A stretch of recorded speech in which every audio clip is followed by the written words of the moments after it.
we can never just not have a problem. Yeah. How do you feel? It's crazy. It's a new era. 4 years. How many years? 3 years. 3 years. It was coming. Let's be honest. I hated our name.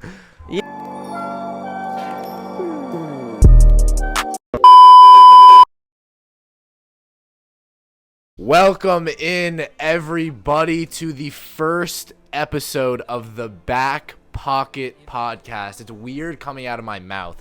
For the past 3 years, obviously, if you guys have been fans of the channel, we have been The Sports Scoop. We started off with basketball, soccer, and the NFL, football. Then we cut it down to just the NFL, and now we're back talking football, soccer, whatever you want to call it. I know we're American, and saying soccer, I feel so unintelligent about the sport, but I will let you all know. If you've been fans, you know we talk about NFL. None of us have ever played football in any capacity besides like with our friends. Soccer, on the other hand, I have been playing for 12 years, played club, played for my school. Charlie has also been playing for just about the same time. We've played together. Surge has played. To be fair, you have played on a team. Surge is a goalkeeper. I'm a center back. Charlie's a midfielder. Charlie's a hybrid. He plays anywhere. But we are so excited to welcome you guys into the first episode of the Back Pocket Podcast. Don't you worry. We will still be doing NFL regularly. But now we as well will be doing the other football, English football. And we are over the moon. We've always been talking about in our group chat, even though it's our, football podcast group chat, we talk about soccer 24/7. So we said, why not? Let's go. We'll talk about it. We talk about transfer rumors all the time. And that's what we will be talking about today. We'll be going into a lot of stuff. And that's a good thing about soccer over the summers. There's still so much stuff going on. Today we're going to be doing a transfer roundup and then doing some other talking points surrounding some other Premier League teams. So make sure you guys stay tuned. This is going to be an action-packed episode. We have some tiki-taka-toe game after and also a career path where we have to guess the player. So it is going to be a very fun episode. Just before we get into it, we want to thank everybody who supported us through The Sports Scoop. Obviously, it is sad for us we're not stepping away. It's the same channel. It's just the name, really. But definitely the brand and the name means a lot to all of us, to where we started. And obviously, it's been 3 long years. We've spent so much time. So we want to thank everybody for doing that. But we are now the Back Pocket Podcast, and we're super excited. Gentlemen, how do we feel? First one, I think the last soccer one we did was 2.5 years ago, maybe. It's been a while. I'm first off, I'll just say I'm excited. I'm so excited. Kian said it. We've all, we love doing football. There's no doubt about it. We all love the NFL. We all love talking about football. We love having this channel about football. There's always been something, at the very least inside of me, that's been like, soccer was a bit of my, my first sport. It's the sport I play the most. I'm the biggest fan of. I watch every single Chelsea game. As much as it depresses me, I watch every single Chelsea game, all the U.S. soccer games. I'm a huge soccer fan. I know these guys are big soccer fans too. I think we felt this change was a long time coming. We were kind of getting a little, I won't say bored of the football content. We just something new. We wanted something new, and we wanted to feel like that initial joy of starting this podcast again. And exactly. I think that's a great way to put it. we jumped in. We decided just a few days ago, maybe a week ago, like why not reintroduce soccer? If you've been a fan for a long, long time, we started the channel with football, soccer, and basketball. Basketball will not be coming back. I can promise you. Basketball will not be coming back. None of us are big fans of the NBA.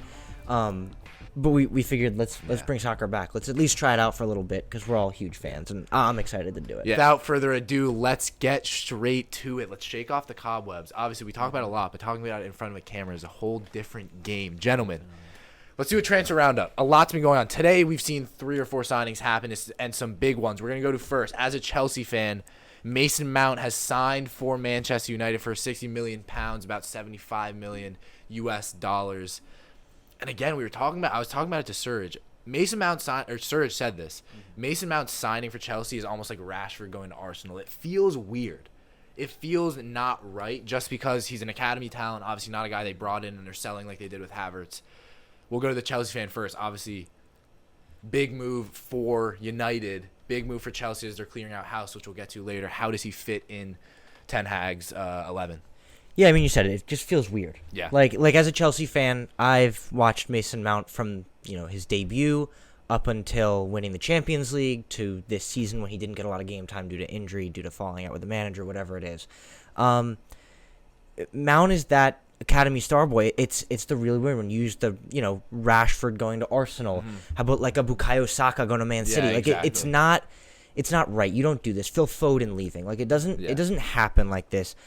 I'm really disappointed in Chelsea for letting Mason Mount leave, especially on such bad terms. Because I guess we haven't really got to talk about it with you, right? When Frank Lampard left Chelsea as an older, obviously well-experienced vet, it was different. He left on good terms with the club. He went to Manchester City, which in and of itself is weird, but he left on good terms with the club. Mason Mount is leaving on really bad terms, which just leaves a bad taste in your mouth. I'm upset that, on whoever's end it was, because obviously we don't know all the details as fans, but whether this was on Pochettino's end, whether this was on Todd Bowley's end, whether this was Mason Mount's end, we don't know. Either way, it was a falling out, and, I'm upset about it. I'll move on to the fit because I don't want to blab about my feelings like that. I don't see it. I don't understand the fit. It doesn't make sense to me. Mason Mount's a class player. He's a quality player. And Manchester United, obviously you're going to take your chance to get a quality player into your team. But Bruno Fernandes is one of the best attacking midfielders in the world. And neither Bruno nor Mason Mount plays exceptionally well when playing anywhere other than the 10 role. When playing as an 8 for Portugal, Bruno Fernandes fades into the distance and just does nothing. Mason Mount played as an 8 for a little while for England, played as an 8 for a little while for Chelsea, does not play as well there. Both of these guys thrive as the attacking midfielder for their team. I don't see both of them starting week in, week out. Yeah, it's tough for me because here's the thing. I think, first of all, and obviously before we get into the fit, I think 60 million to me is too much. I think I understand how good Mason Mount has been, and I know the market is so inflated, so I guess, whatever, the price isn't that bad. I think 60 million is too much. I think 40 million would have been more realistic, but whatever, that's nor here nor there. I think, and I agree with you, but I think if there's one team that can have either a 10 and an advanced 8, is a team that has Casemiro sitting behind them. Because I think he is such a good 6 and someone who obviously can get around the field. He is obviously one of the best 6s in the world, if not the best 6 in the world. So I think for United, there was obviously, because they're not benching Bruno Fernandes, so I think there was definitely for Ten Hag, who we know is a great coach, there was definitely going to be some kind of formation change in place. I think this is a more attacking move. I would be surprised if we saw Mason Mount start, but I could, maybe see that happen. Maybe Antony has been great. Maybe they see Mason Mount, let's go. Let's see what you can do. I think Mason Mount on the wing makes a lot more sense. Yeah, makes sense. But I do think a team with Casemiro behind you, just how good he is at breaking up play, making passes, the presence of that, I think you can have 2 more advanced midfielders. So I do think, it's different. It's not like he went to, I don't even know, literally any other team. Maybe Man City would be the only other one. Liverpool couldn't work.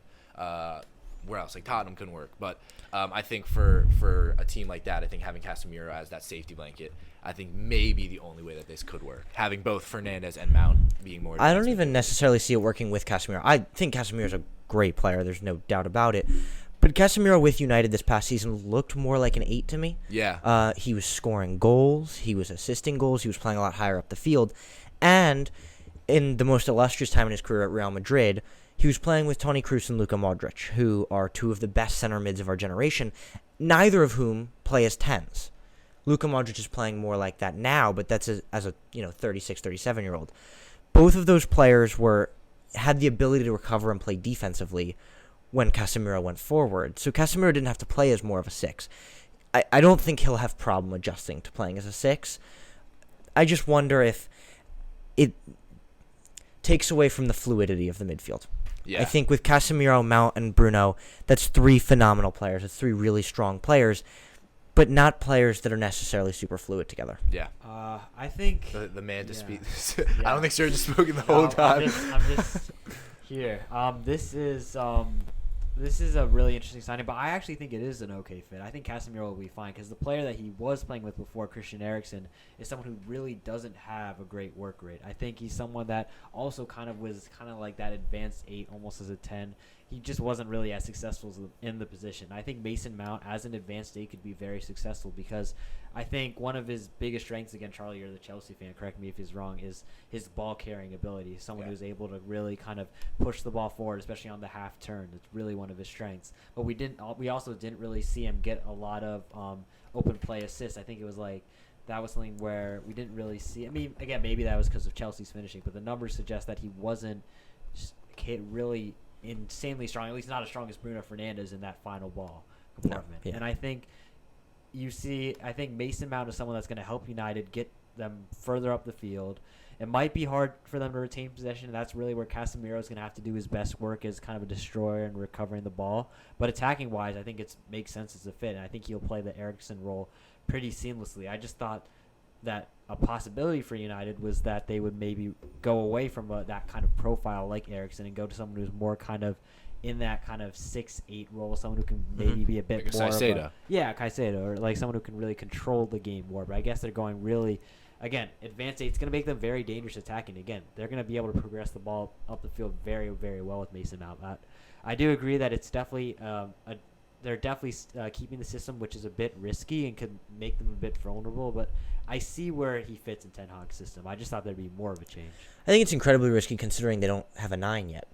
I think we're going to see them get one. Mason Mount can carry the ball up the field as well as anyone right now, but if there's no one to play the final ball to, obviously we've seen Rashford in bouts of form where he's scoring, but that's from the wing.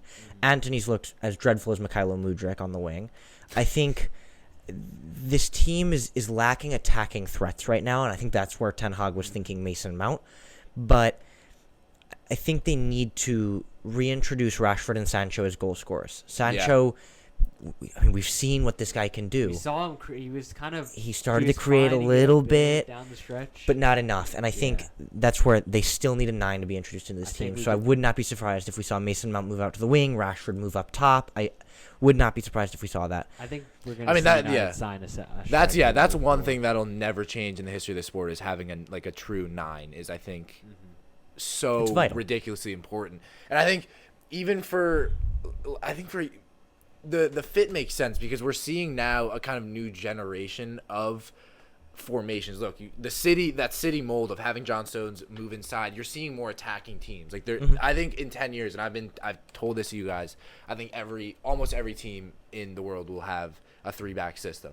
We're seeing Liverpool that will most likely move into a 3-back system. At least some of the top teams in the world, and obviously it worked for City. They were arguably, people are saying, the best team to ever exist. I mean, and we've seen it work for Chelsea too at times. They won the Champions League with a 3-back. It's working a lot more frequently. Inter Milan made it to the final this year with a 3-back. I think even teams that you see aren't playing a 3-back kind of in defense. Like you'll see like in possession, teams like Arsenal who are technically lined up as like a 4-2-3. Right, you see Zinchenko moving into the midfield. But I'm just saying, and back to my point is obviously now it's more of an attacking game. So I think having someone like arguably maybe a 2-10s like a Mount and a Fernandez, you're not giving up as much defensively because there's so much attack. So you can exploit, if they play 3-4-2-1s, having more attacking players. I think it's different. I think obviously the tacticians at United have some plan, but I do definitely see the fit there. Which, unless you have anything else to add, which will move us on now to another fit, which is a questionable one. We'll move over to Arsenal, to the Emirates Stadium. We'll first talk about the big move that was announced the other day. Kai Havertz, another Chelsea player, has moved to Arsenal for, it was 75 million pounds, right? Yeah. Yeah, so even more money. Obviously, this I think was more of a move that people were questioning than Mount. Like people were questioning the Havertz move more than they were questioning the Mount move. So we'll go straight back to it. Where does Havertz fit in this midfield? We'll obviously talk about Declan Rice and some of the other signings later, but specifically, where does Havertz fit, and not even their midfield, fit in this team? Because I've kind of gone back and forth to my team. Does he sit as kind of an 8? Does he maybe sit on the wing? You have Jesus. Where do we think he plays there? I think I really questioned this move at first. I kind of get it. Because I think we've seen that at Leverkusen, at least, his best position was as a second striker, someone kind of playing off of attacker higher up. And I think if you see him maybe in the 8 role that we see with Arsenal, again, like I said, we were just talking about advanced 8s who are kind of like 10s. If we see him in that position where he's kind of a little bit off of Jesus, kind of where Granit Xhaka played last year, although obviously Xhaka isn't. I think even though Havertz has had down seasons at Chelsea, he's definitely, I think you can say he's a more dangerous attacker than Xhaka. If you see him definitely. Because it's just weird because Xhaka is, by trade, Xhaka is a 6. 6'8", kind of. I guess throughout majority of his career he's been a 6. So when I heard people say, he'll slide it to where Xhaka played, I'm like, what? But then obviously you look at last season and he was definitely more. I mean, he had what? Yeah, I think like 7, 8, or 4, 5 goals. He had a lot and some big goals. And I guess you had Partey who sat behind. And if you see Havertz, he's someone who can in between the lines. He's someone who can play. He can kind of keep possession, retain possession well, which makes sense obviously for Arsenal. Someone who are kind of in that Pep mold of kind of wanting to control games through possession. They are. I think Havertz is someone who would be very dangerous, at least at his most dangerous in that position. And I think he's someone that we'll see. I think can really provide that final ball for Arsenal, like Xhaka did at Arsenal. And someone who could be a bit more dangerous at kind of exploiting the space that Jesus kind of can leave behind when he kind of drops a bit deeper. And I think it's it's a position where, again, Havertz really looked kind of lost at Chelsea. But if there's anywhere I think he could find his footing, at least in the Premier League, it's Arsenal. Yeah, I agree. And I think this is what we're talking about. Chelsea are great at signing defenders. I think that's something they've been consistent at. Every other position, it just doesn't work. I think managerial-wise, obviously we've seen just, manager after manager after manager. But I think if there's one person to do it, it's Arteta. I know Arteta specifically requested for them to go out and get Havertz, so I'm not going to doubt a manager like Arteta, who's one of the best in the world. But to me, it's weird because Odegaard obviously can play 8, can play 10. It's just weird in my head to see Havertz playing even behind him on the depth chart, on the graph, wherever when you see the lineups. But I do agree. And I think this is super similar to what we were just talking about, the Bruno Fernandes, Mason Mount thing, where you have two again, I'm going to say by trade, like 10s, right? Like you wouldn't define Odegaard as an 8, I guess like an 8-10, but Odegaard's definitely an attacking midfielder. Yeah. So I do think it's interesting, but you have sitting behind them Declan Rice. So, again, talking about Casemiro, if there's one player to do it, having Declan Rice behind you is scary for them. And we haven't started necessarily talking about Rice yet, but Rice sort of factors into my Havertz fit here. So if we introduce Rice, Declan Rice sold for a record Arsenal transfer fee for an England player. $135 million. Pounds. Oh, dollars. It was 105 million pounds. So 100, what is that, 100? Around 135. No, 140 million. In dollars, how much? Dollars. It's 104. Oh, so it's how much around is it in 130, pounds? 105. Oh, 105. Oh, okay. Yeah. Right. Where I don't like the fit for Havertz as much, and it's weird.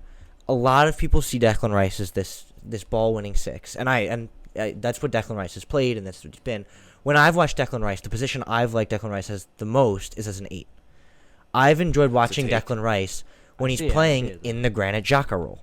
Yeah. When he's playing, he does it for England sometimes. He did it at the World Cup, where he had a guy like, I don't know, Calvin Phillips. When he was at the Euros 3 years ago, Calvin Phillips was sitting behind him. And Declan Rice, in my opinion, does his best work as an 8 when he can still have the work rate to get back and put a tackle in defensively, because he's a great defensive player. I think that Havertz does not fit into this team because if you're Arsenal, you're trying to change as little as possible from last season. Yeah. They had a fantastic season. Tweaks. You're trying to make minor changes that will just elevate enough to win the trophy. It's tough when Thomas Partey is likely to leave. Granit Xhaka has already left. 2 of your 3 midfielders have left, and that's a really hard thing to replicate. I think Declan Rice is perfect. Declan Rice is an amazing signing. I don't think we've talked about it yet, but Declan Rice is just fantastic. He's going to do wonders at Arsenal. I want him at Chelsea for the longest time. I think it was so crucial that they got him. Especially with the City crucial. offers, I was like, ugh. But Declan Rice, I would have loved to see him in a more advanced role than if he's going to sit as a 6 behind Havertz and Odegaard. Because if Havertz and Odegaard are in this team, Declan Rice is not going to have the freedom to move forward. Yeah, that's a good point. He's not. And I think, and I agree, and I think I've talked to you guys about this. I love 6s that are obviously ball carriers, and Declan Rice is one of the best ball carrier 6s. And even personally, like when I play on the field, I love 6s that are able to take that space. So I think it does restrict him a little because Odegaard, like you had Partey, who if he want to take it up, Xhaka can drop into that 6 role, but now you have Odegaard, who at the best can drop into be an 8 and not really a defensive 8. So that to me is I agree with, but I think, obviously fantastic signing. I know we love to see him in a different role, but I think having a guy like that, the midfield to me is right now, besides maybe City, the best in the league. I think I'm just seeing in terms of Havertz fit now. I'm seeing Havertz on the bench for this team. Yeah. I'm seeing Havertz as your 70th minute substitute when you need a goal or when you want to rest Jesus or Saka or Martinelli, because I'm seeing potentially we see Kieran Tierney start at left back, and then we see Zinchenko move into the 6 role. Yeah, which is possible. Which lets Declan Rice play the Granit Xhaka role. I think if we see Zinchenko move into the Thomas Partey role, which I think he plays really, really well, that would be the role he'd be playing at City. Zinchenko is a great central midfielder. He does it for Ukraine. He's done it at times for Arsenal. Did it for City. I think we're going to see him move into the Trent role that Liverpool have started to adapt. Here's what I think. I agree with you that I think obviously Declan Rice is going to have to be a bit more passive. That obviously with Havertz and Odegaard both being the advanced 8s. But I still think he's going to have the chance to carry the ball because you're talking about Zinchenko in the midfield. Even though he's listed as a left back, again, we keep on talking about the 3-back system. He's basically in possession. He's a midfielder. He's in the pivot with Rice. And I think in that position, especially with the 3-back of Gabriel, Saliba, and either White or Timber, you're going to another player who they're basically on the verge of signing. Yeah. With that, I think you're going to have with Zinchenko in the midfield, Rice is going to have a bit of license to really go forward himself. And he's also, again, I agree with you, Kean. He is definitely one of the best, if not the best, ball-carrying 6 in the world. But he's also one of the best controllers of the game with his passing. He's one of the best, obviously, ball-winning 6s. I think he's really the complete package when you look for overall with the best 6s in the game. And I think him just – no matter what position he plays, he's going to be elite for Arsenal. It's a monumental signing, and you understand. Even though I know 105 million pounds, a lot of money, it makes sense. I think it's worth every penny. I would pay that. Again, I'm a Liverpool fan. I would pay that in a split second for him. I think and especially for Arsenal, like the fit is undoubtedly so good in that team. And I think, like you were saying, when you're looking for that, and like Arsenal. Obviously, they had that poor, tie at the end of the season, which ended up losing them the title. But they had it. Like, they could have won the title. Like, it wasn't like... It was the biggest choke in Premier League history. Yeah, it was, but I know it was, and it's not that I say you can't pinpoint what the problem was, but I feel like when you look at the personnel they had last year, like, that was a title-winning team. Obviously, just whatever happened. Saliba going down killed them. Oh, yeah, right. Pinpoint there. To Rob Holding. Or Kiriora, yeah, right. Exactly, that's a big one. But I think, like you said, when you're looking for that, and it's funny to say Declan Rice is that minor tweak. I think that they have. I would argue they're title favorites. I know it'll always be City, but City, especially after 3 years in a row. But I mean, they look so good. This Arsenal team is right behind them, right behind them. Yeah, I mean, I think no matter where Rice plays in this midfield, he's going to fit in, and he's going to be one of the best midfielders in the world for years to come. I really struggle to see Havertz in the Granit Xhaka role. Yeah. I don't see it. I think the one thing, if I could pinpoint one attribute that you need to play in the Granit Xhaka role, it's work rate. And Kai Havertz has one of the lowest work rates I've ever seen. Yeah. Kai Havertz playing as a striker for Chelsea, I wouldn't be surprised if he only covered about 2 or 3 miles a game. He does not run until the ball is at his feet. And even then, he just loses it half the time. I don't see Kai Havertz playing in the midfield for a title contending side. Yeah. I can see it. I think attacking wise, it's a really great fit for Arsenal if they can kind of. Again, he was playing in a lot of different positions. He was playing as a striker, which I think was probably one of his worst roles. Like he's not a. He did it at Leverkusen. He did, but he was more kind of again, like I said, a bit behind another striker. And I think him kind of having to operate as the main as kind of someone who feeds off scraps, someone who's really a great in that Holland role, he's not a good fit there. But no. I think someone who, again, it doesn't look good him as an advanced 8, but if you consider that if he's going to be playing really high up as kind of even higher than Odegaard, I think I could see it being a success. But I do agree, work rate will be a concern. And I think that's where definitely you're going to have to really see Odegaard take a big step in terms of his defensive abilities. And obviously Rice, that's where it's a huge sign. Yeah, it's a big burden. And it's not only that, but obviously we know what Havertz is good at, highlighted by the Champions League final, making runs in behind.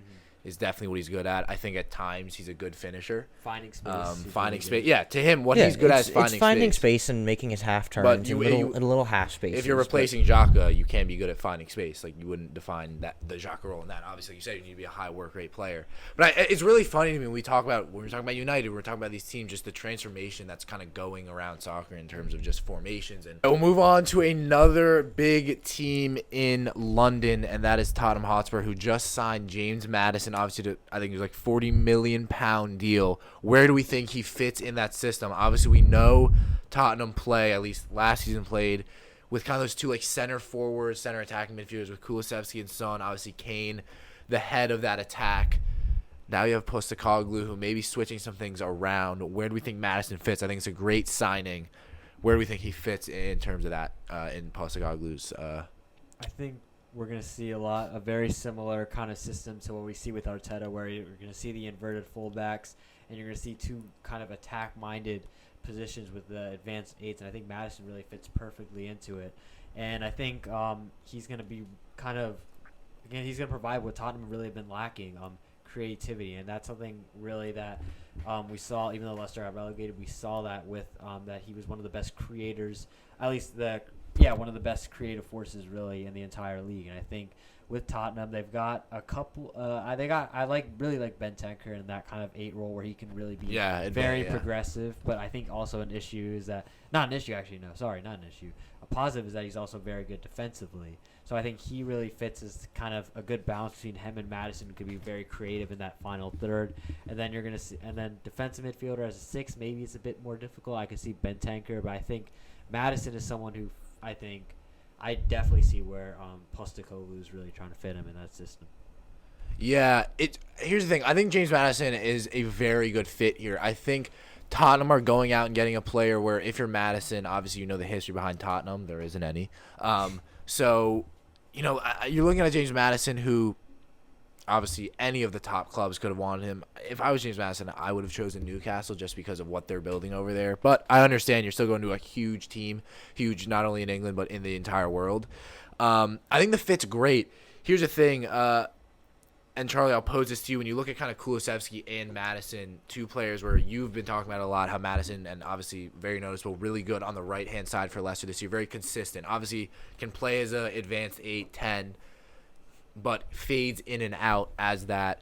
Where do you think he fits? Because obviously if you want, you can't start all of them. So who do you think starts for Tottenham when Maddison gets put in? I think Maddison plays his best soccer when he's playing as the right midfielder. I think Maddison, somehow Leicester was relegated, and somehow James Maddison was still one of the best players in the entire Premier League last season.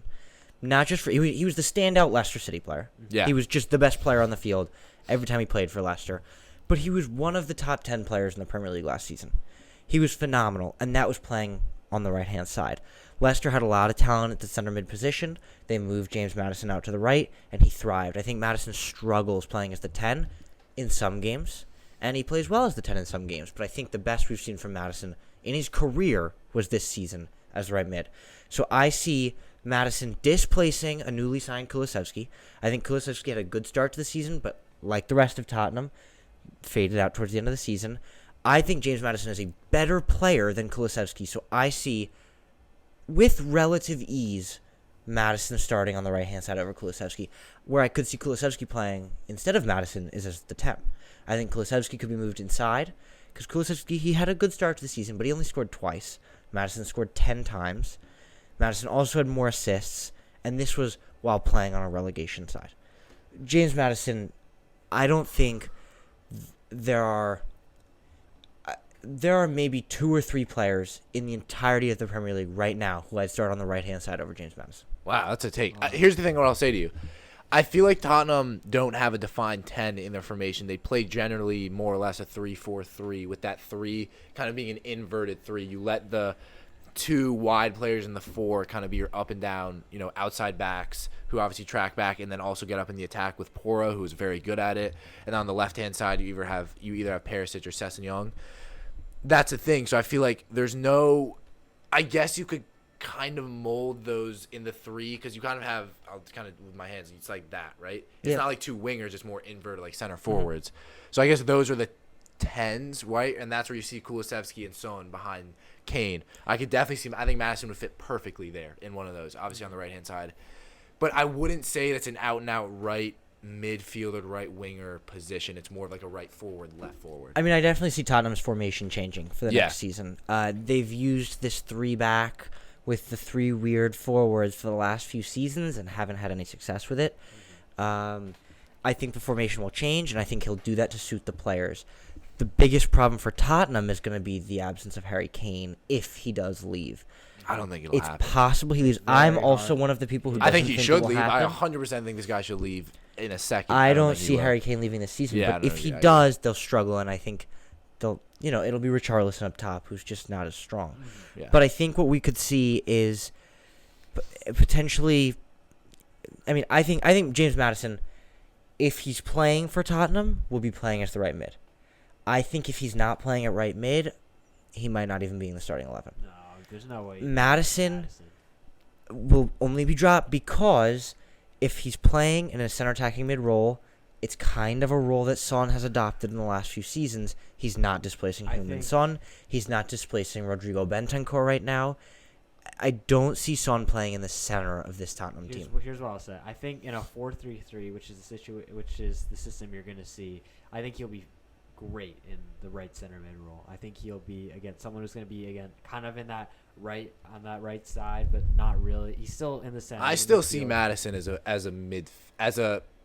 central midfielder. No, I think I see him as I keep saying this word, advanced state. I see him in that position where he's going to be one of the best players in the final third. I think, at least in terms of creating, and I think that's something really where something Tottenham have needed from the midfield. And I think you're going to see that. I think Kulusevski, someone where they're going to have their wingers as actual more wide, further wider. I think it's going to be something that really suits the attack a lot better. Suits someone like Kulusevski better, who's one of the best really good at kind of also whipping in crosses from the edge of the box. Then you could see Son maybe, if he does play, or maybe Richarlison come in a bit more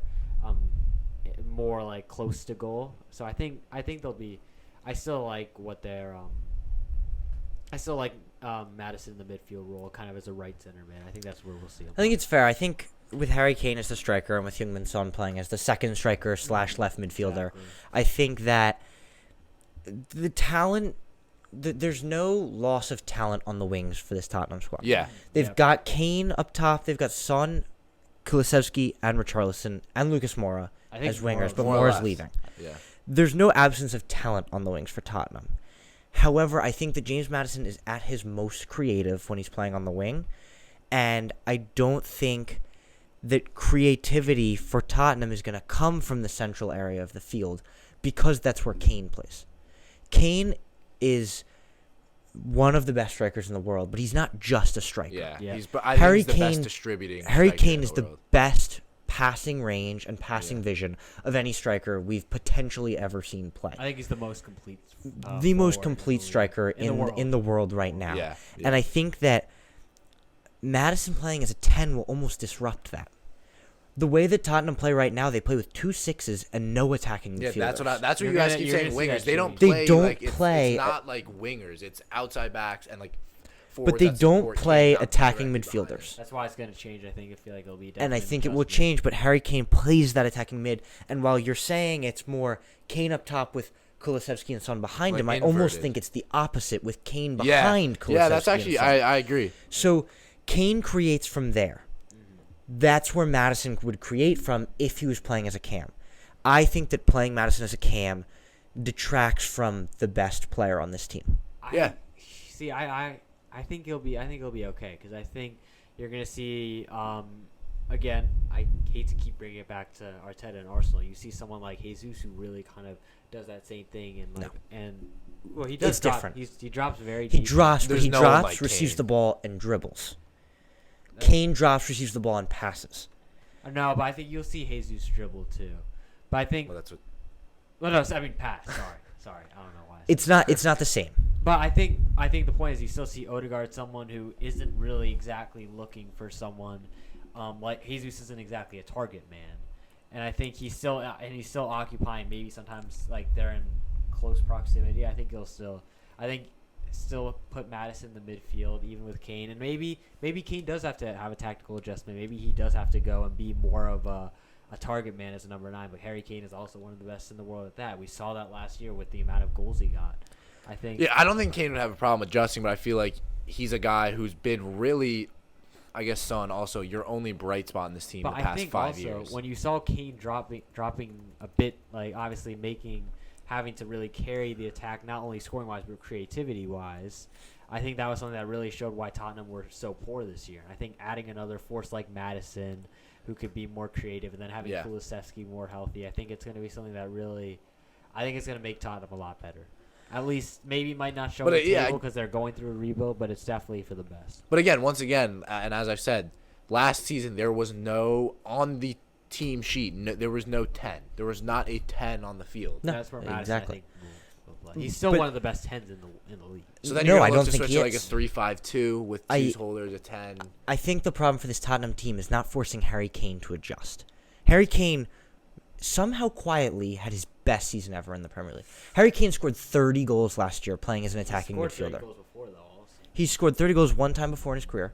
Harry Kane scored 30 goals this year. Why would you adjust that? Yeah. Why would Because you the change team- the way he's playing if he scored 30 goals? Change the stuff around him, not him. Here's the thing. I think that was all because he was the only outlet for the team. We saw Son have a disappointing year. Kulusevski was out injured at times. Again, no other creative forces. He was the only.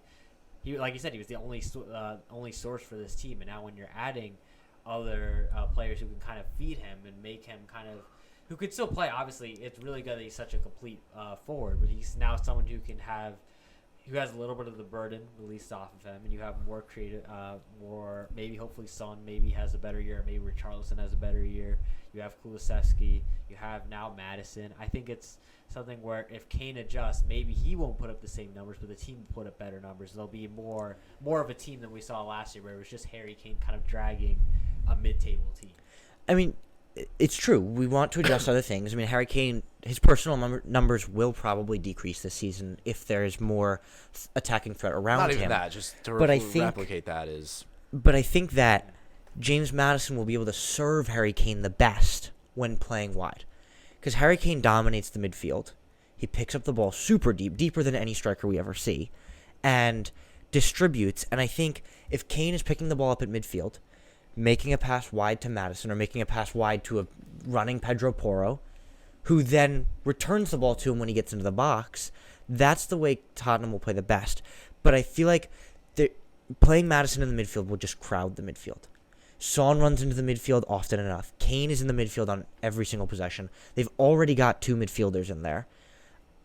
You don't want to crowd the midfield because then it doesn't give you enough options otherwise. And I think leaving Kane as a 9 and solely as a 9, just playing as the poacher, isn't getting the most out of Harry Kane. And it's by process of not getting the most out of Kane, you're not getting the most out of the team.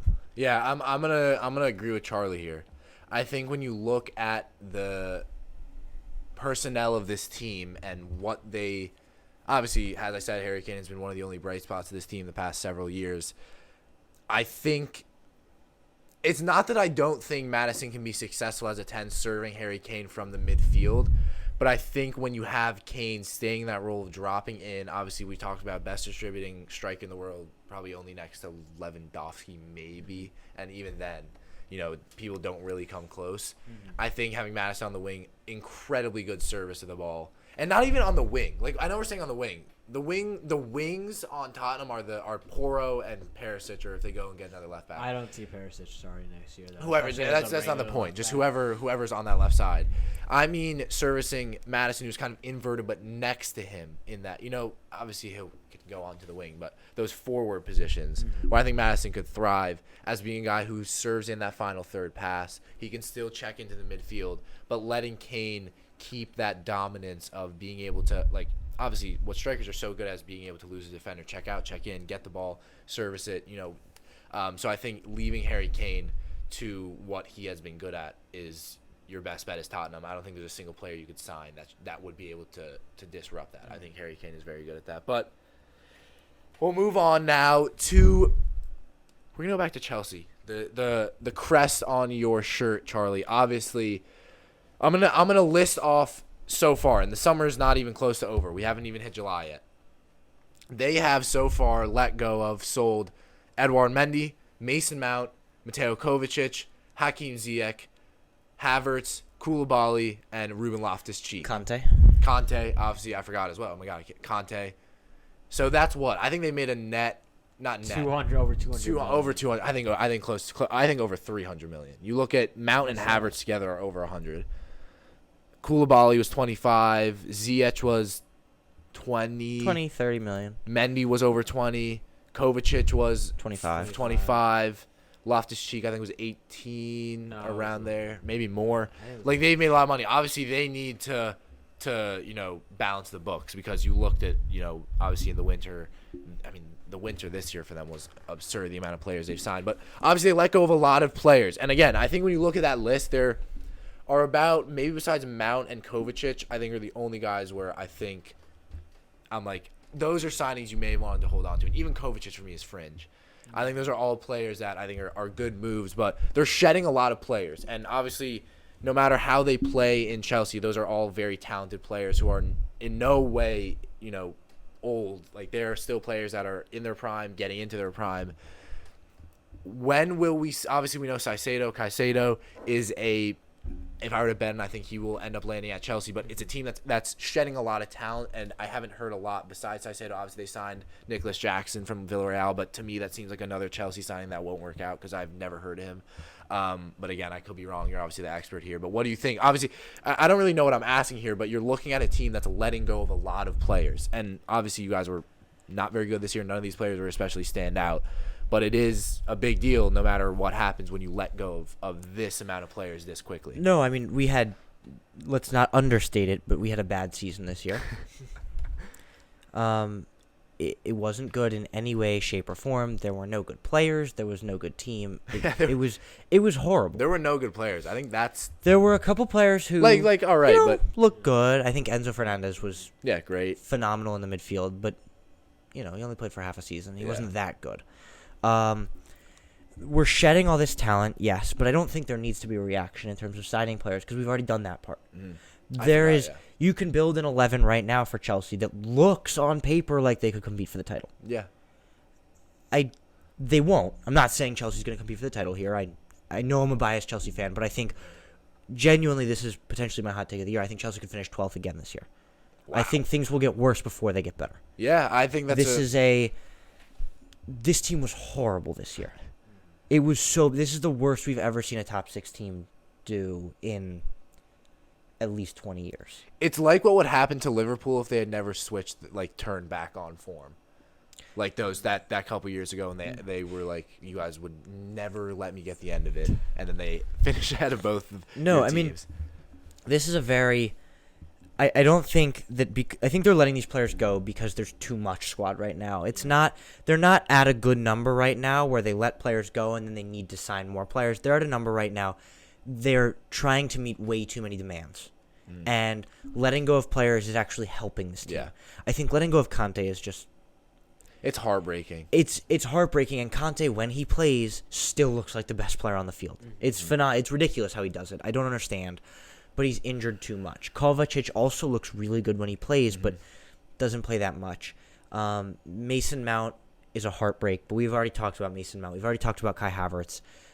Letting go of Koulibaly. Koulibaly looked dreadful this season. Yeah, everyone was saying Koulibaly will be better than Rudiger was. Koulibaly will be better than Rudiger. I didn't believe it for a second. I was right. Rudiger hasn't looked great this year either, but I think at Chelsea he would have looked better than Koulibaly. Yeah. I don't think we've let go of a single name that is truly going to impact this team in the way that we think. Yeah. I think Kovacic is probably the biggest player we've let go. I think Mount is. I think he's looked really good in the midfield, but we had this season too many players to the point where there was just no fluidity and decency in the locker room because some players were playing on Wednesday and then it was a totally different team come Saturday. I mean, you couldn't register players for the Champions League. Players weren't getting registered. Yeah. Badiashile, who looked pretty good. I think Badiashile was a great signing. Yeah. I think Badiashile wasn't registered for the Champions League. David Detro Fofana, who we signed, did not play minutes. Nani Madueke, who looked like one of our best signings when he played, barely played. I think even Mudryk, who was registered at this super high fee, didn't play. Yeah. And I think getting rid of players was what we had to do. Yeah. We're getting rid of for the most part, the right players. I think we should see some more players go out the door this summer as well. Guys like Marc Cucurella, who looked awful this season. Who do you think Chelsea will let go of on top of the players they already have? I think Christian Pulisic will leave, which breaks my heart as an American, but I think it also saves me because I want him to succeed wherever he goes. I think AC Milan looks likely. I think Lukaku will be offloaded this summer. It's another player coming back from loan. I think Cucurella should leave because he's terrible. I think Azpilicueta will most likely leave. I'm pretty sure. I think we should let go of Kepa. I think we should sign a new goalkeeper. Possibly Andre Onana would fit really well. I think we could see a lot more players leave this summer. I think there will be no end. There's always one more who could leave.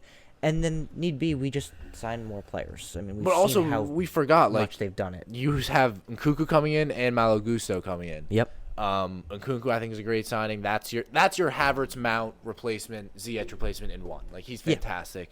The Gusto doesn't.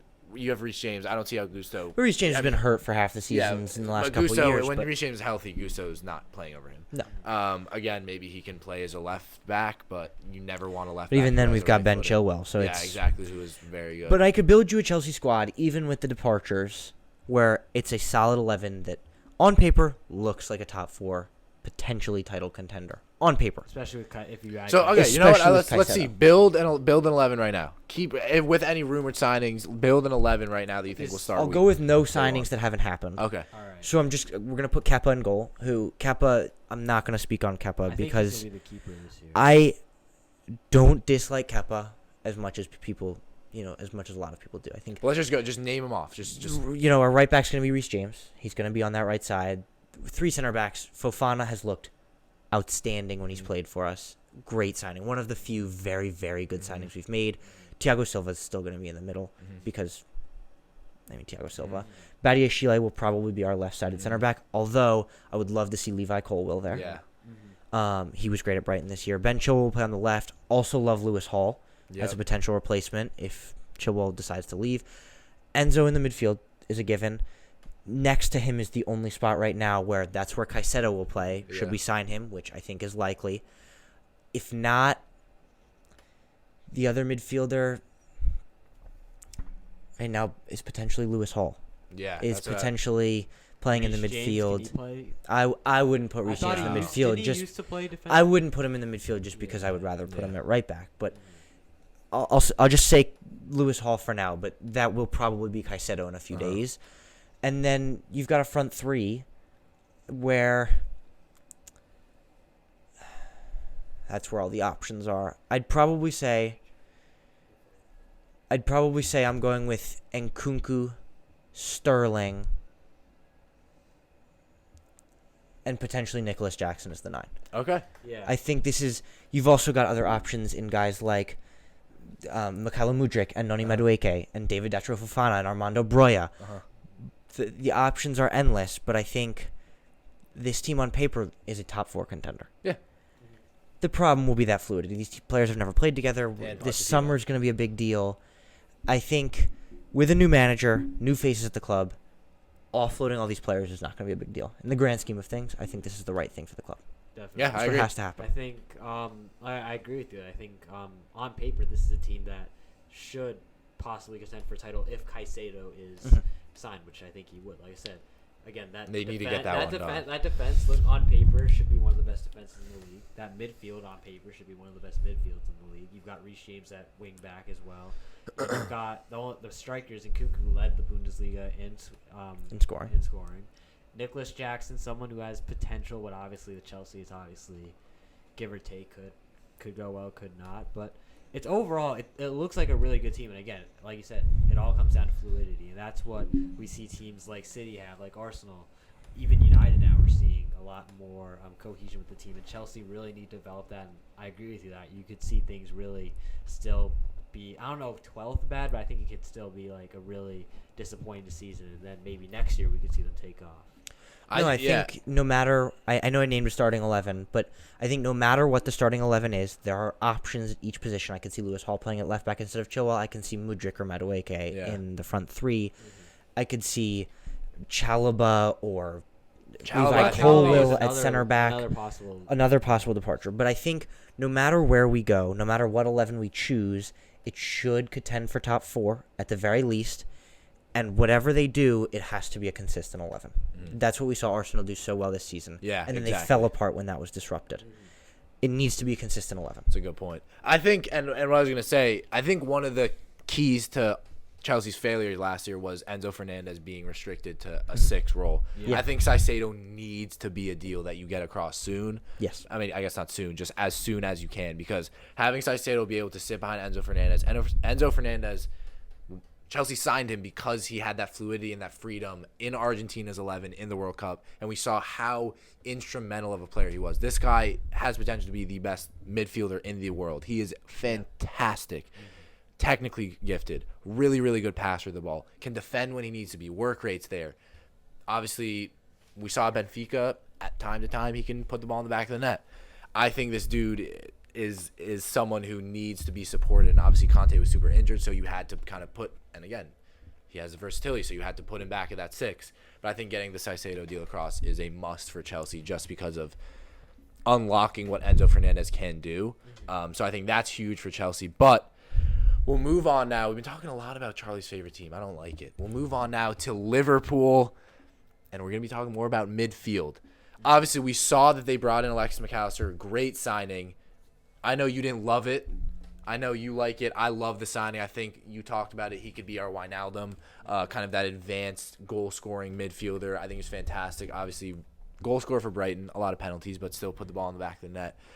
When we look at, and then obviously we have some rumored signings in the midfield. You have Khéphren Thuram from OGC Nice, Manu Kone from Mönchengladbach, Van de Ven, who's not a midfielder but a center back, which would mean we can put Trent into kind of that inverted midfielder role because he's a left-footed center back.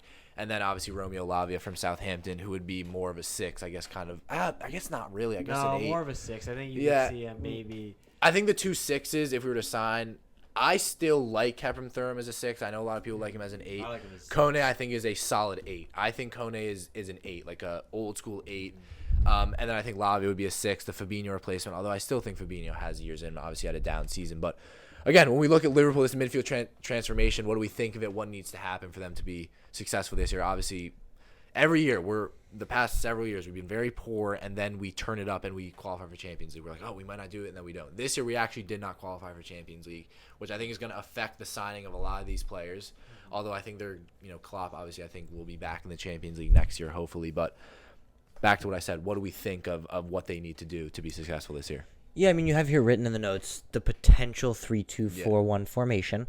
We saw Trent start to play some outstanding. Yeah, he just put in some great performances at center mid in the I'm gonna just say the John Stones role because that's what it's kind of become in the last few weeks. A bit more inverted fullbacks instead of inverted center backs. But it's more of a Trent wasn't even an inverted fullback. He was just in the team sheet lined up as the center mid, and they played somebody else at right back. That was Joe Gomez. Yep. And I think that's what we're going to see starting out the gate next season. I think it's going to be still a 4-back, but I think we'll see Robertson at left back playing as more of a left midfielder. And I think if we're playing this 3-2-4-1, definitely registering someone like Mickey van de Ven from Wolfsburg, or I know he's likely to go to Manchester City, but a Josko Gvardiol, who is a left-footed center back. That's the dream. That is a the dream. left-footed center back is needed because then you have Van Dijk in the middle and then Konate on the right. And I think that's what's going to be necessary. The 3 of them will play as center backs. I don't even think you need to sign someone in the midfield because you have Trent and Thiago as your center midfielders. I think the problem that Liverpool's having right now is they have a lot of midfielders, but they're kind of all 8s. Yeah, exactly. Fabinho traditionally is a 6. Fabinho's the only 6. But I think he hasn't been playing very well. He hasn't been playing up to standards. But then Thiago is an 8. Henderson's an 8. James Milner before he left was an 8. McAllister's even an 8. Yeah, but he's more advanced. Trent, when he plays in the midfield, is an 8. So this is a lot of 8s in this team. You don't really have 10s. You don't really have 6s. You have guys who can play in both spots, but they're not at their best playing in those spots. I think signing someone like Romeo Lavia, signing someone like Khéphren Thuram to just be a rock at the 6 spot, let Trent have that more creativity in the 8, and then you're playing McAllister in front of him, and then you've got, it's a plethora of attacking options, just like Chelsea. I think Luis Diaz will be the starter on the left-hand side. I don't think there's anyone who can displace Luis Diaz on the left right now. We know no one's displacing No one's Salah. touching Salah on the right-hand side. For me at striker, I love Diogo Jota as the striker. A lot of people say Cody Gakpo. A lot of people say Darwin Nunez. For me, Jota is the best option for them. He's the only one of the 3 of them who's been consistently scoring goals for Liverpool. Yeah, for me, it's tough because in that system, I almost like a McAllister 8, Gakpo 10, center forward, false 9, and then either Jota or Nunez as the striker because I think Gakpo was so good for the Netherlands as that he wasn't the 9 but that false 9. So to me it's tough. I think I don't know, because Nunez to me is so like Nunez. I 100% believe could be a 20-25 goal season player. I think Gakpo could be a 15 goals, 10 assist player. Like, I think they have so much potential. So it does suck a little that obviously you have to choose. And I love Jota. Jota, every single time we look upon him, he produces for us. So it's tough for me. But I don't know. I love to see again. We've been talking so much with teams that have two like attacking midfielders and then 1-6. So I do agree with you. We need to get Lavia. We need to get Mendy, or not Mendy. Why did I say Mendy? We need to get Thuram, or we need to get Kone, because I do think Kone can sit more as a 6. We've seen him do it for Mönchengladbach. I'm not too worried about Van de Ven. I still think we could play a back 4, but obviously the 3 I like moving Trent inside, but I still think Trent could be a good right back. But I almost like Gakpo more. I think he can play the 9, but I almost like him as that 10 to play behind an out-and-out 9. So that's kind of where I'm at, but I understand, obviously McAllister and him might clash, 2 more attacking players. So we definitely need to get a 6 registered into the team, and then obviously we'll look from there. But that's my thoughts. I'll just make a rough prediction here. This is going to be a hard one to hear for Liverpool fans, but this is one that I'm going to make, and I'm just going to – this is a total shout. Like, this is random. I think Andrew Robertson will leave the club next summer. Yeah, I agree. Summer 2024, I think we'll see Robertson leave, because I think this season he may start out the season, but if this change of system is imminent, Robertson doesn't really have a place. I didn't even think of that. Yeah, Robertson doesn't have a place in this team, and Trent has a And place in the we saw him midfield. fall off a little bit. Robertson did not have a very good season. I love Robertson. I think all Liverpool fans love Yeah. Andrew Robertson. One of the best players to be at the club in the last 10 One of the years. best. Also, just like he embodies Liverpool. Robertson as a embodies player. Liverpool. He is at the heart. He's Liverpool. Yeah, exactly. But I think if this new formation change is imminent, so is his departure. Yeah. Definitely. I think back to the Cody Gakpo point where you say kind of he's like a hybrid 9-10. I think that really fits perfectly, because we saw when Liverpool were at their best, in their best era, they had Roberto Firmino, who was someone who was a very good false goal 9. scorer, false 9-10, really opening up the space for Mane and Salah. You still have Salah at the club. You have Diaz, who I think That new could number really. I think 7's we saw gonna be good. before he had that injury, he was starting to unlock really a scary goal scoring arsenal. We Yes. saw him score a few really great goals. Yeah, before he is got a injured. player. He is quality. Fantastic, He's yeah. an amazing player. And I think if we see Gakpo kind of someone who still really, you can tell he can score a lot of goals, but can also be that creative force for Diaz and Salah. You also have McAllister, who's advanced, who can score goals from midfield. I also don't think they need to sign another. I think they need to sign. Thank you. I think they need to sign another. They need to sign another 6. I agree. Yeah. I think Lavia, Thuram, they definitely one of those would be huge for them. I think 8s they're okay. Like Charlie said, they have abundance of them, but one that I really like is Curtis Jones, someone that when he started to see consistent game time, Liverpool were kind of finding their best form, and I think We still have Harvey Elliott. good Harvey Elliott, but I think Curtis Jones, someone technically good enough to play in that role, good work rate, really fits kind of that Klopp kind of player, and I think with him and McAllister being obviously such a huge upgrade to what they had in that room would be huge for Liverpool. I think him being a starter, I think he would be, he could really push to be a starter. And I think if everything goes to plan, Liverpool could, I know this is a really hot take, I still think they could be a potential title contender. I 100% Yeah. agree. And I think, and I know it sounds weird, but we were saying the same thing, that it'd be crazy to say Liverpool could contend for the title, I think, 2 years ago when they took City down to the final day. And I think it's a similar situation where they need to make a few moves, this time definitely in midfield. And if a lot of it comes down to McAllister, and if he really pans out as a great sign for Liverpool, this could be a really dangerous squad. Yeah, 100%. Yeah, and I think Liverpool will sign a defensive midfielder come this summer.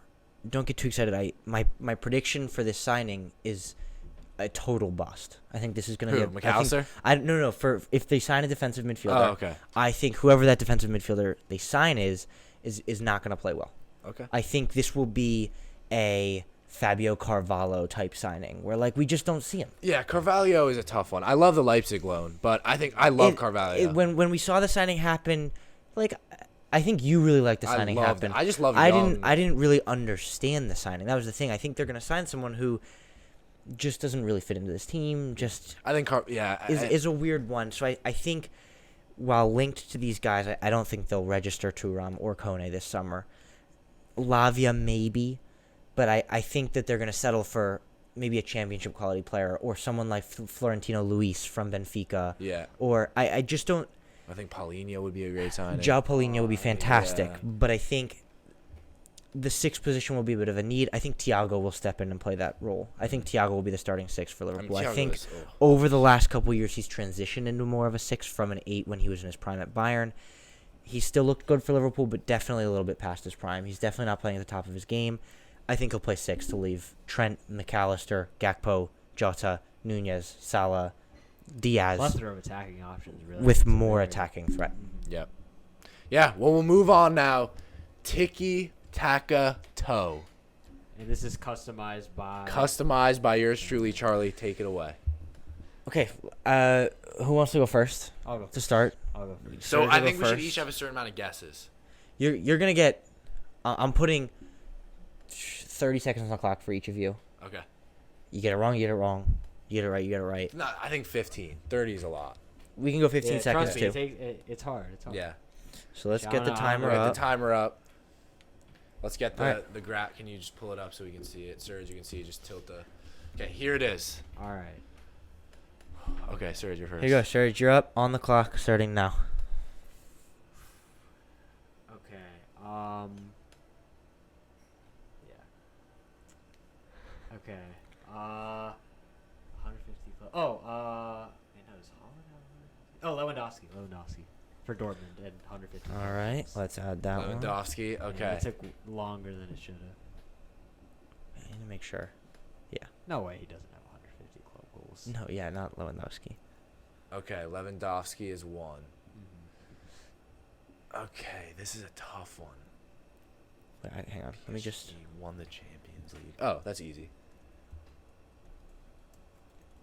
Wait, no, it's not the Champions League. It's the Conference League. I'm just changing this. Oh, in Conference in the League? Oh. final of the Conference League. Okay. All right, and go ahead. Well, I'm gonna go. Oh no, they're on the same side. And you see them. Asian nationality, Dortmund. 1 year for Europa League.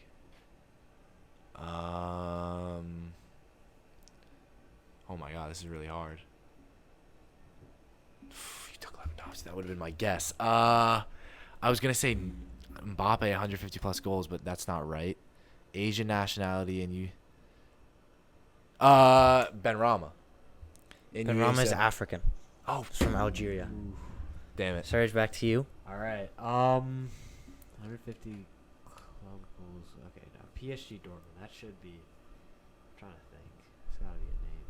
Oh wait, no wait. Can I do past players? Yeah. Past You players? can do anyone you All want. right, Dortmund, Asian nationality. I'd say Kagawa. Shinji Kagawa. Dortmund to PSG. I'm trying to think. I It's know there's a tough name. one. There's gotta be. Final Asian nationality.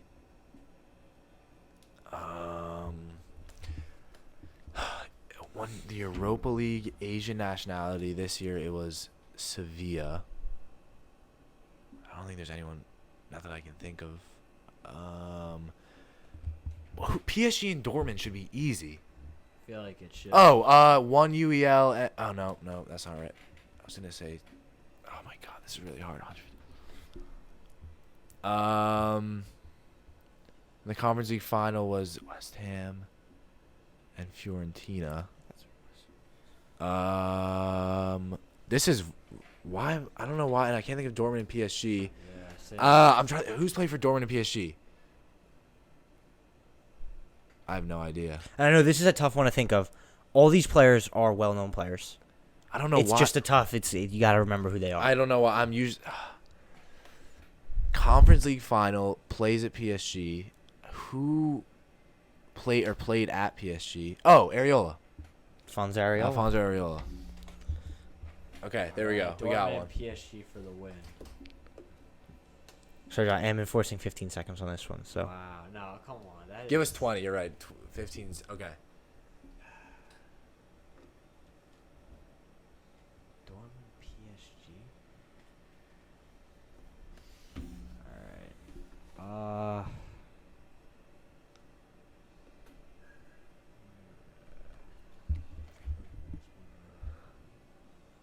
This is tough. This is hard. It is tough. This is hard. The Asian one has got me. I'm just stumped.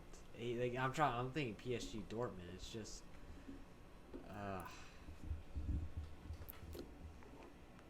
Trying to go around Asian Conference League final or one Europa League.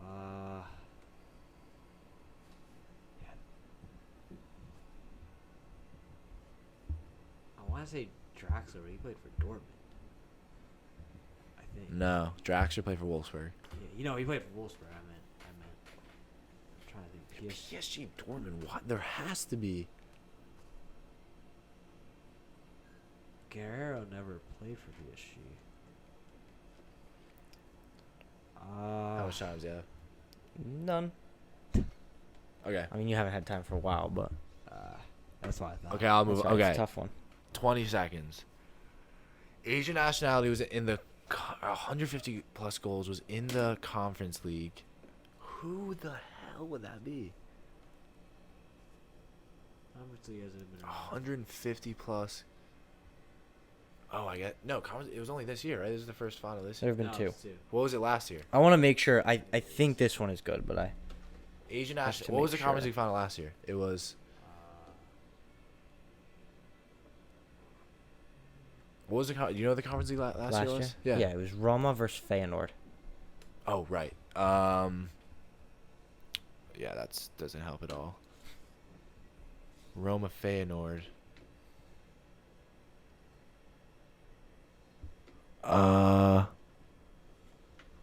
Asian nationality won the Europa League. Oh wait, this guy. I was thinking the Europa League this year. Asian nationality and won the Europa League.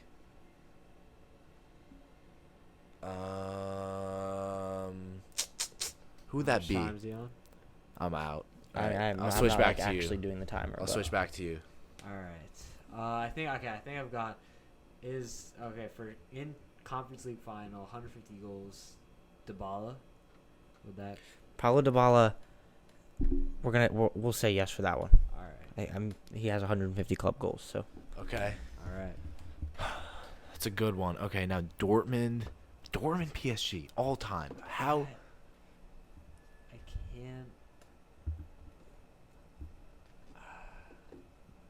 Verratti, no. I was gonna say Götze, but he didn't go to PSG. Ibrahimovic, no. Areola, no. Defenders. Yeah, but then so he's in the Europa League and plays and is. So I can say this is an easy square.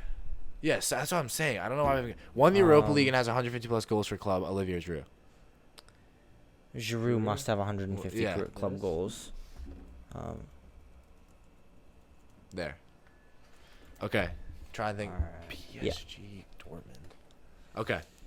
Giroud. I don't. Why didn't we do that? I don't know why. Giroud is that an was easy so one. easy. I just that just didn't register. Like I just. Yeah, the wasn't- name that Alright, came quick to my PSG mind is Eden PSG Hazard. Yeah, Hazard. There are yeah. tons of. PSG and Europa League. I gotta get that. PSG and Europa League. Defenders. Oh, I think I can do it. I Actually, do know who did that one. I think I can name that one. Can I go? Right. Wait. Right. I know that one. Let's just make sure we know.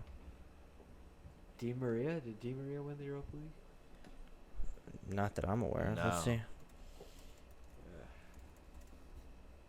Oh, I know one now. Yeah. Literally right after I guessed it. Europa League No. is not on here. I'm gonna go for Sergio Rico for PSG and won the Europa League. Right? Didn't he win it with Sevilla? Let's see. Did he play for PSG? Yeah, he plays for them right now. Sergio Rico is playing for PSG currently. Played for Sevilla. Honors. If he played for Sevilla, there's no Won way the he Europa There we League go. twice with Sevilla. Come on, man. Not the name I was thinking. There we I was go. thinking it was Zlatan, But it after I works. guessed it. There we I go. was like, The Asian nationality ones are killing me. I have no idea. yeah. But you gotta think, like, there's a lot of countries in Asia. Yeah. Let's make sure we know who is who. Trying to think of like all like the old prime Dortmund This players. is Kian.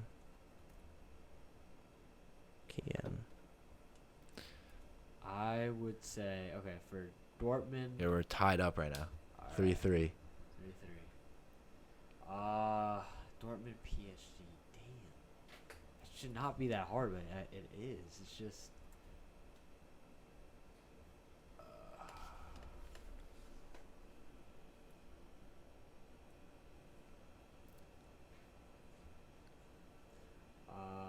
Maybe, yeah. Oh, did Roman Burki play for PSG or no? I don't think No. he did. Not to my knowledge. Yeah. Oh. I don't No, think- he didn't. I don't think he did. No. At no point. No. I don't know why. Dortmund PSG. That's. That's one I of can the- I can confirm this is a current player for one of these squads. All right. May or may not have featured at the World Cup, but plays for a nation that was featured at the World Cup. Dortmund PSG. Okay, I didn't think about Dortmund. Oh my God! I just got it. You can also win in one of these squares, Kian. Yeah, I know. I'm trying. The Asian nationality ones, I'm just not gonna get. The Asian player won last year's Europa League, Which was and who won it last year? The Europa League. Yeah. Villarreal. No. Yeah, Villarreal. Was Villarreal won last yeah. year or the year? No, it was Frankfurt. Oh right. Oh, Asian. Hasebe, their captain. Hasebe. Look up Hasebe, Frankfurt.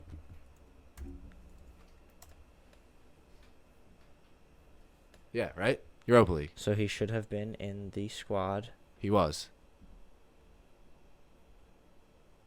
Oh come on. Won the Europa League Yeah. in 2021. Come on. 22. That's a big one because now you're. Alongside multiple other. Yeah, that Asian if I didn't players. think about Frankfurt. Yeah, okay, Hasebe. We started off bad. We're catching All up. right. Okay. I got my PSG Dortmund. Who is it? Hakimi. I can't believe I didn't guess that. Oh my Hakimi is also a God. player who played for We're both of those idiots. squads. I don't know why it took me Oh so my long. God, you're right. Damn it. Is there any others? Thomas Meunier. Thomas Meunier. I would Right. have guessed that. So this is to win it. Asian nationality in the UEFA Conference League final. This one's tough, but it is a player that's recognizable. Okay. Like we would know. Yes. Oh yeah. So no, Conference League definitely. final the past year. So last year the Conference League was Roma, Feyenoord. This year it was Fiorentina, West Ham. Who is Asian that played for one of these teams? Yeah. Fiorentina, Okay, I I'm thought not I gonna thought I guess. messed it up. but- Oh, Cabral, right? No. Where's Cabral Brazilian. from? What? Yeah. Cabral's Brazilian. No, he's not. Look it up. Right. Yeah, he's Brazilian. I don't think Cabral's Brazilian. I mean, he's Brazilian. All right. Arthur Cabral. Oh, he's Brazilian. Wow. Oh, wow. Damn it. Okay, so.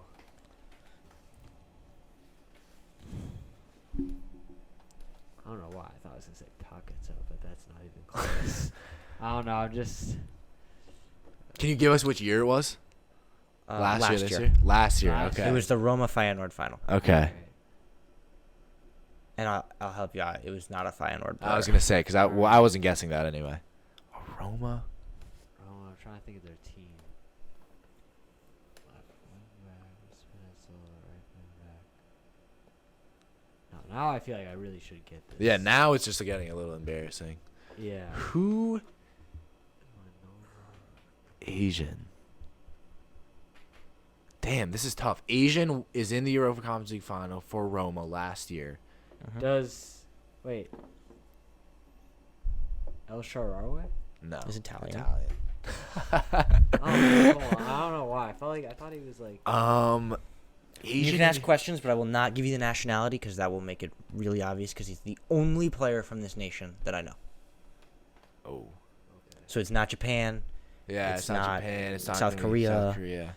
It's not any of your big Asian nations. Right. Okay, what are the countries? Okay, could be Russia. It's not Russia.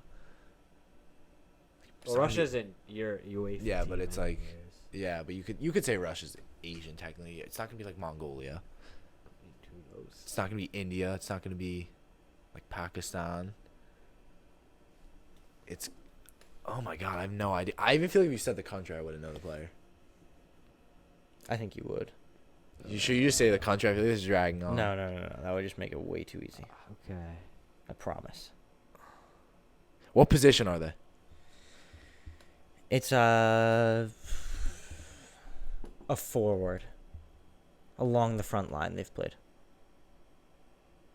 We're terrible with this. Velazzi, Abraham, Dybala. And this Dybala is wasn't on not the a team. current Roma player, despite winning the Conference League final with them I last feel year. like we should just team up here. We'll just get it. Yeah. Yeah, hey, if you guys can get Wait, this, you guys win. If It's not, I win. it's not a current. It's not a current Roma player. Oh, that makes even. Actually, okay, who left Roma?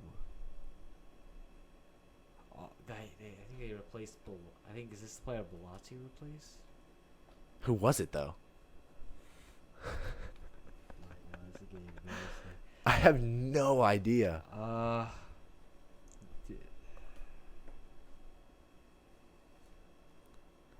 Oh my god, this is really hard. all right. Damn, I really thought I was gonna be like, this is gonna be a walk in the park. I have no idea. I feel like you should stay the country. You win. Just. That's gonna. I mean, it's just gonna be a shout once I say the country. Do you think? I don't think it will. Because it's like if I were to say Gabon, it's Aubameyang. Like, Yeah. it's an I don't easy know. one. It's one like that. I literally feel like you'll say it and I won't know it. I have some weird reason. I feel like you're gonna say it and I won't know it. Should we just let him say it? We're not gonna guess it. I don't know why we don't know it.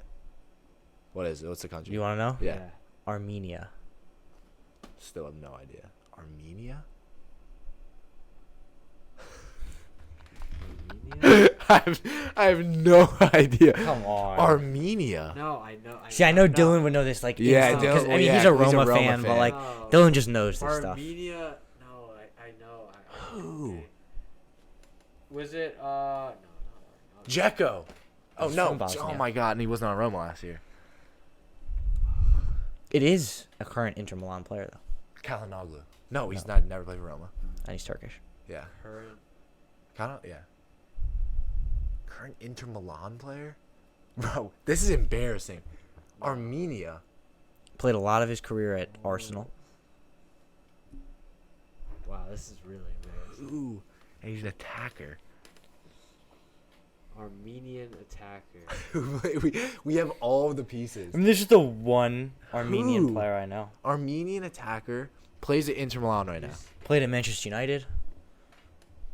Played at Dortmund. Oh, Mkhitaryan. Henrik Mkhitaryan. Oh my god! I wouldn't even have thought to think Mkhitaryan is Asian you though. Said forward. I thought. Like, Damn. Mkhitaryan's a forward. Damn. Plays, Mkhitaryan's a alright. forward. He plays most of his career as a winger. Yeah. Oh. Damn it. Right. Let's find him in a Roma jersey. Yeah. No. I know he played for Roma. Yeah. Yeah. All right. Well, that's embarrassing. Wow.